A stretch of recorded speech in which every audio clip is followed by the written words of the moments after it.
हाँ जी सर, हम यहाँ पर देख रहे हैं बेसिकली nth डेरिवेटिव टेस्ट। तो अगर आपके पास f plus x is equal to zero है at x is equal to alpha, right,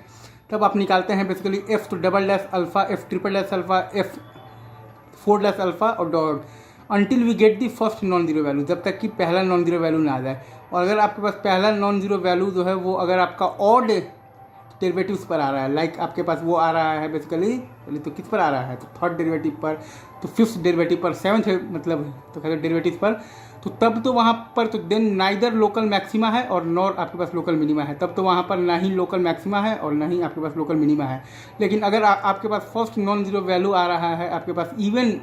derivatives पर, लाइक वो आ रहा है आपके पास सेकंड डेरिवेटिव पर, फोर्थ डेरिवेटिव पर और सिक्स मतलब डेरिवेटिव पर, एट्थ डेरिवेटिव पर, ऐसे,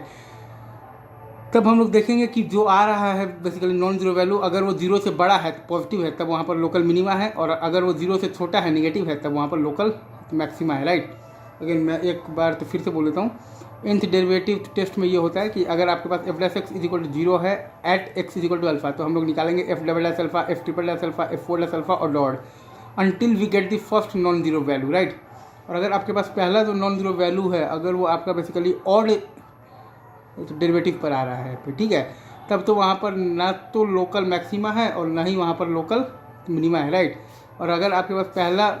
नॉन जीरो वैल्यू जो है अगर वो आपका इवेंट डेरिवेटिव पर आ रहा है, तब देखेंगे कि उसका वैल्यू क्या है। अगर उसका वैल्यू जीरो से बड़ा है तो पॉजिटिव है, तब वहाँ पर लोकल मिनिमा है, और अगर उसका वैल्यू जीरो से छोटा है नेगेटिव है, तब वहाँ पर लोकल मैक्सिमा है, right sir, is it true.